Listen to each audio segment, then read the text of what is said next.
Buenos días a todas y a todos en esta coordinadora andaluza que celebramos este sábado 10 de abril. Espero que muchas y muchos de vosotros y vosotras pues ya tengáis a vuestros padres vacunados, a vuestros abuelos vacunados e incluso que algunos de vosotras y vosotras pues ya hayáis recibido la primera dosis por cualquiera de las circunstancias que os afecten, ¿no?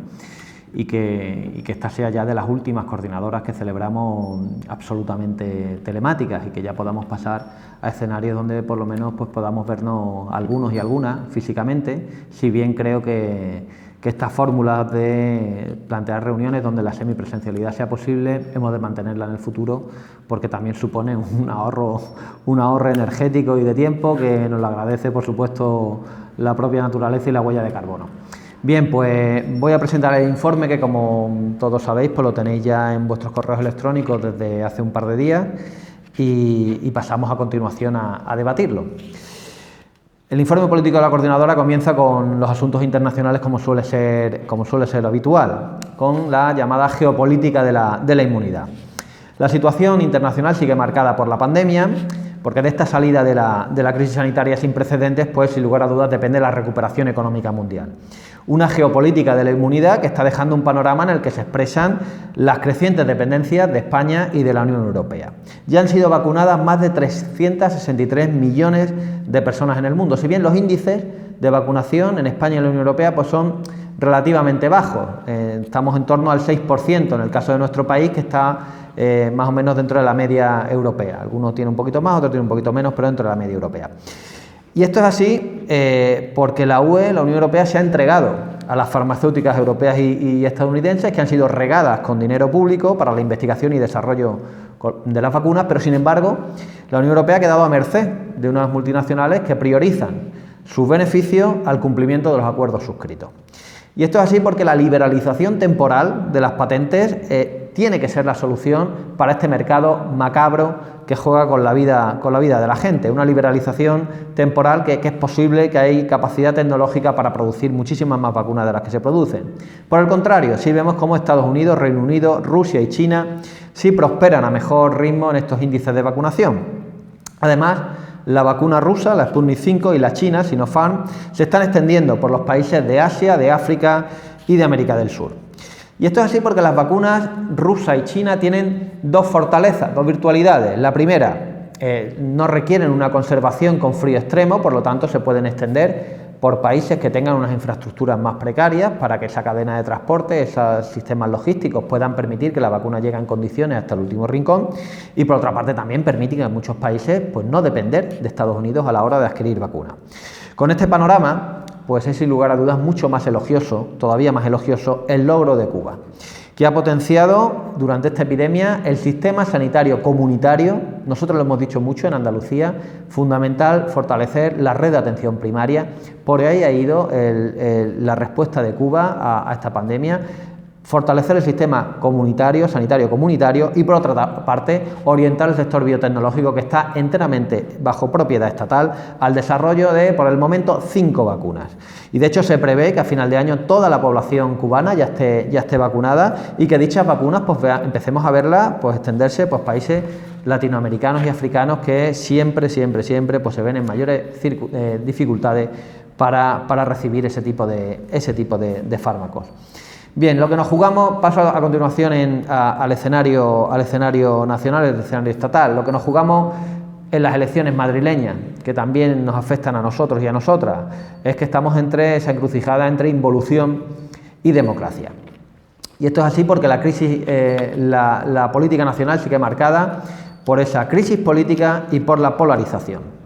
La descomposición de Ciudadanos, que se ha acelerado a raíz de la crisis de Murcia, pues está reforzando el bloque democrático de la moción de censura y está dificultando salidas de concentración bipartidista que se pudiesen haber expresado con Casado, Pedro Sánchez y el apoyo de Ciudadanos. Por tanto, el papel de Unidas Podemos es crucial y es imprescindible para el sostenimiento e impulso de una agenda social y de cambio. Y de ahí el continuo hostigamiento que está sufriendo este espacio político. Eso choca con esas pulsiones conservadoras que tiene el Partido Socialista, el cual está tensando la relación con la coalición de gobierno a golpe de incumplimiento de acuerdos firmados. La regulación del precio del alquiler, la derogación de la reforma laboral, la ley trans y otra serie de acuerdos se tienen que abrir paso tal y como está pactado, porque incumplir el acuerdo es incumplir con el pueblo y eso frustraría al electorado progresista y por supuesto daría alas a las derechas y la ultraderecha. Por ello, creo que es necesario que se dé un impulso desde la calle. Un impulso desde la calle porque Unidas Podemos sí necesita ese empuje social para desequilibrar la correlación de fuerzas que ahora mismo es favorable al Partido Socialista en la coalición de gobierno. Y por eso en ese sentido hay que apoyar, como hasta ahora hemos estado haciendo, pues todas las movilizaciones de los movimientos sociales y por supuesto de los sindicatos que se han venido produciendo.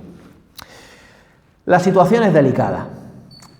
El país se encuentra en una encrucijada, como decía, entre involución antidemocrática, de autoritarismo neoliberal y avance democrático y social. Y el riesgo para caer en la involución antidemocrática se sustenta fundamentalmente en la desmovilización de la ciudadanía, que se expresa esa desmovilización tanto en abstención electoral y en un sentido común crecientemente conservador, y también se expresa en el auge del fascismo. Y así tenemos que decirlo, que reconocerlo y que actuar en consecuencia. El fascismo está en auge. Sus ideas ya se filtran y copan cada vez más espacio de la derecha conservadora del Partido Popular y por otra parte Vox ya empieza a tener tareas ejecutivas, como estamos viendo en Murcia con la consejera de Educación. Por eso en este sentido hay que entender la trascendencia de las elecciones a la Asamblea de Madrid, porque está en juego ese proceso de cambio del país y está en juego también si la ultraderecha sigue creciendo o se le para los pies. Y como en otros momentos históricos, la izquierda depende de la movilización popular. Por eso la candidatura de Pablo Iglesias es tan importante. Unidas Podemos tiene que bajar los índices de abstención en los barrios populares y en las poblaciones del sur de Madrid. Andalucía. En Andalucía vemos que el gobierno andaluz tiene los pies de barro. Los pies de barro por la crisis de Ciudadanos y los pies de barro por esa dependencia excesiva, creciente de Vox, de la ultraderecha. Porque el gobierno andaluz no está al margen de las dinámicas estatales. La crisis de Ciudadanos ha hecho saltar las alarmas y Moreno Bonilla y Juan Marín han tenido que apresurarse a lanzar mensajes tranquilizadores que no hacen sino evidenciar lo que todos sabemos. La coalición de gobierno andaluz tiene los pies de barro. El gobierno andaluz solo genera incertidumbre y el pivote de la ultraderecha gana progresivamente más importancia en este gobierno andaluz. Este ensimismamiento de la coalición neoliberal andaluza le lleva a la inacción, le lleva a la inacción ante problemas acuciantes de Andalucía que exigen medidas urgentes.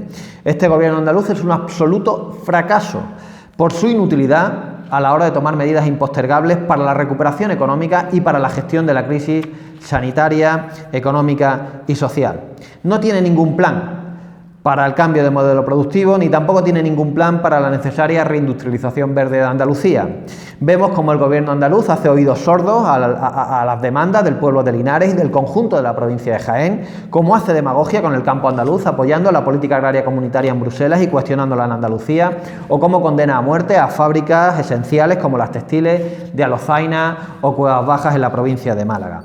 Tampoco ponen todos los recursos que están a su disposición, 206 millones de superávit, las transferencias del Estado, el fondo de contingencia o los fondos europeos REACT-EU, al servicio de ese tejido empresarial más vulnerable, al servicio de las familias trabajadoras y, por supuesto, al servicio del reforzamiento de los servicios públicos. No obstante, la movilización sindical sí consiguió arrancar un paquete de ayudas, si bien este paquete de ayudas fue puesto en cuarentena desde el día siguiente de su anuncio y los fondos destinados al sistema sanitario no están reforzando la atención primaria. Esta precariedad del sistema sanitario público y las crecientes externalizaciones que se están dando están incrementando el sistema sanitario privado. Ese es el plan. Y el sistema sanitario privado en Andalucía ya cubre a 1,7 millones de personas. Durante la pandemia ha aumentado en 100.000 personas más que están ahora mismo bajo la cobertura de los sistemas sanitarios privados. Es decir, el plan del gobierno andaluz, de este gobierno neoliberal, es claro: precarizo el sistema público, para que la ciudadanía vaya engrosando cada vez más las cuentas de beneficios del sistema sanitario privado. El anuncio de 700 millones de euros para ayudas directas a empresas y políticas activas para trabajadores y empresas en ERTE ha sido una absoluta enmienda a la totalidad de las acciones llevadas a cabo hasta ahora por este gobierno andaluz. Y esto es así porque el fracaso de la inacción gubernamental ha chocado con esas presiones sindicales, esas presiones políticas que al final han surtido cierto efecto. Sin embargo, a pesar de estos 700 millones movilizados, siguen sin movilizarse todos los recursos disponibles y continúa el gobierno andaluz en esa confrontación permanente con el gobierno central, incluso a cuenta de las vacunas, incluso sirviéndose de bulos, de fake news y generando discursos tóxicos que generan malestar, incertidumbre y desesperanza en la ciudadanía.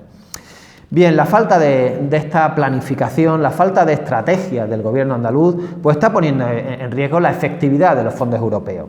El papel de la Junta de Andalucía se ha limitado a hacer de ventanilla única, en la que han recogido proyectos tanto privados como de ayuntamientos para después remitirlos al gobierno central sin ningún tipo de estrategia ni tampoco de objetivos coherentes.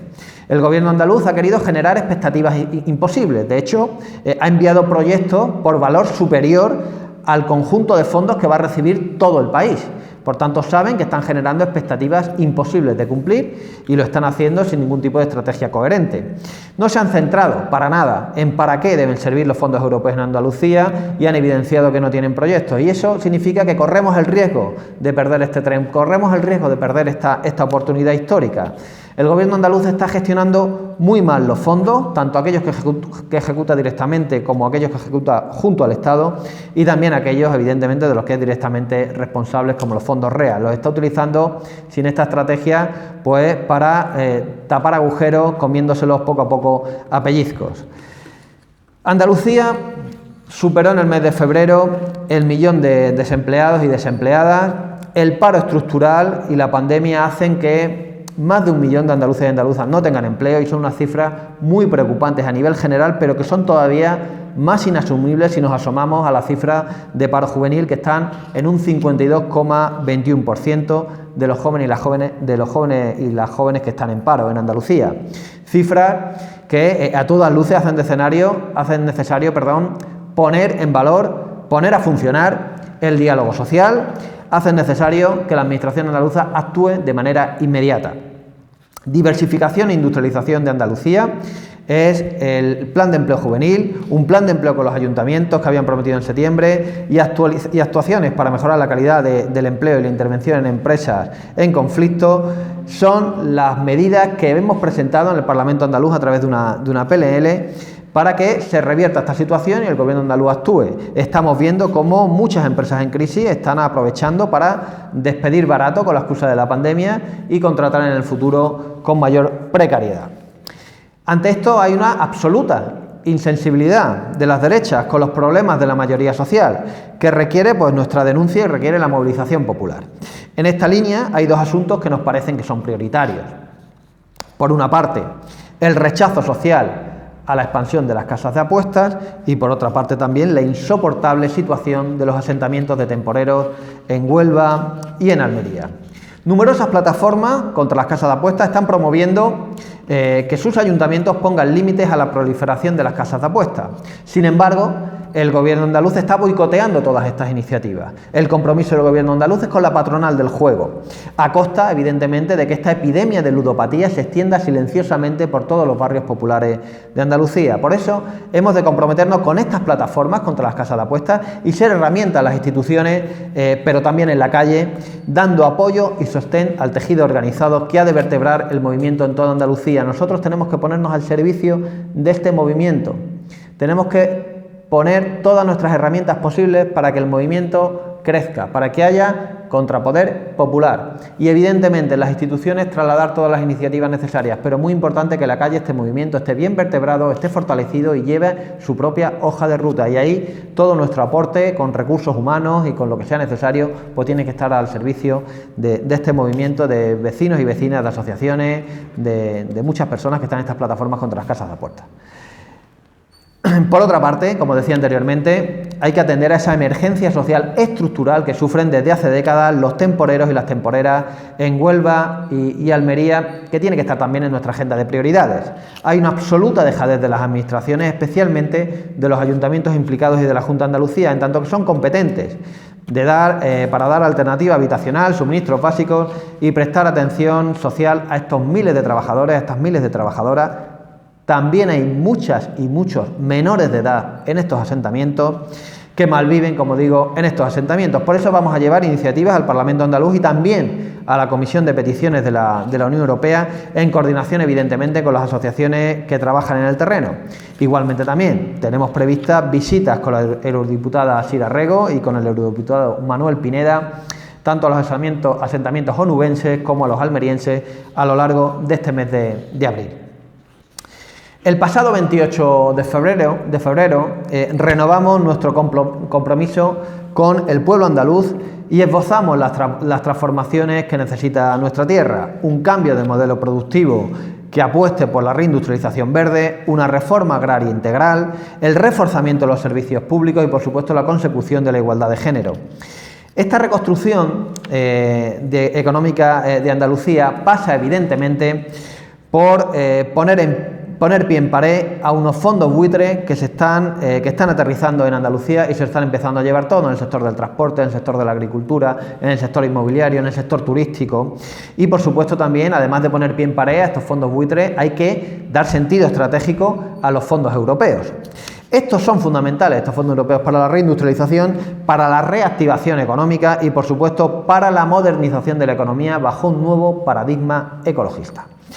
Ese debe ser el objetivo de Unidas Podemos por Andalucía, y para lograrlo, pues Unidas Podemos se tiene que extender por Andalucía, tiene que tejer alianzas amplias y tiene que ofrecer propuesta política.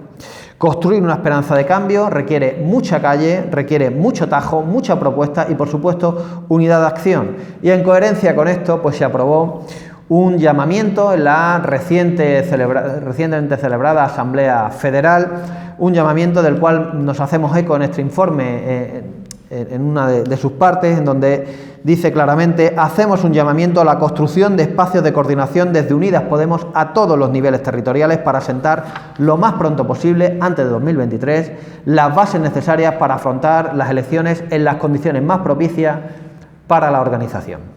Y también hay que tener en cuenta en esta línea la resolución que aprobó la Mesa Confederal de Unidas Podemos hace aproximadamente 2 semanas, en donde se dice negro sobre blanco: a nivel estatal, esto se traducirá en el fortalecimiento de la Mesa Confederal como espacio de coordinación política y definición de la agenda de trabajo de nuestro espacio político, en coherencia con una dinámica que se ha ido asentando en los últimos meses. Y aquí entramos en el nivel autonómico y dice: a nivel autonómico y municipal, es fundamental reproducir esa dinámica de trabajo conjunto, estableciendo mesas territoriales autonómicas y mesas también municipales, que se reúnan periódicamente, cada 7 o 15 días, para coordinar el trabajo político del espacio a nivel social y a nivel institucional.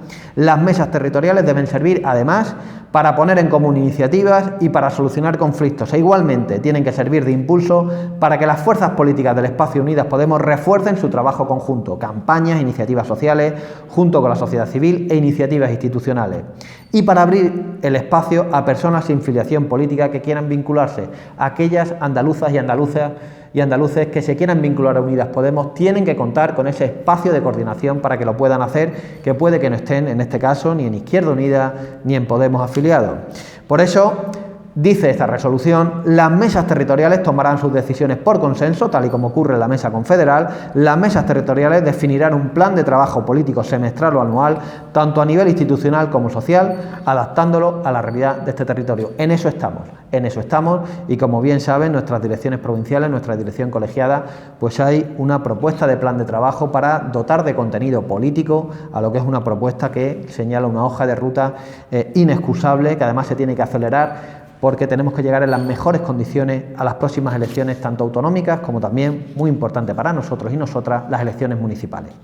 Por último, corresponde mencionar 2 actos públicos venideros. En primer lugar, el 18 de abril, que se constituye la Red de Jóvenes de IO Andalucía. Este es un paso muy importante para que la organización tenga entre sus prioridades los problemas de la juventud, de precariedad, de desempleo, de falta de acceso a la vivienda, pero sobre todo para que la militancia joven de Izquierda Unida en Andalucía se organice e intervenga en el conflicto. Y en segundo lugar, el 26 de abril se va a realizar también un acto público contra las inmatriculaciones de la Iglesia, junto a las organizaciones de la Andalucía Republicana y también a las plataformas cordobesas y sevillanas. Y evidentemente, en coherencia con dicho acto público, pues vamos a presentar iniciativas institucionales pertinentes. A partir de ahora, pues bueno, entramos en el debate de este informe, en el cual pues habéis visto que es más corto que otras veces, por supuesto se han quedado cosas sin plantear, que si veis a bien, pues se incorporan, y otras en las cuales puede haber desacuerdos, pues vamos buscando la síntesis para que haya al final una redacción que pueda tener el acuerdo unánime de este órgano.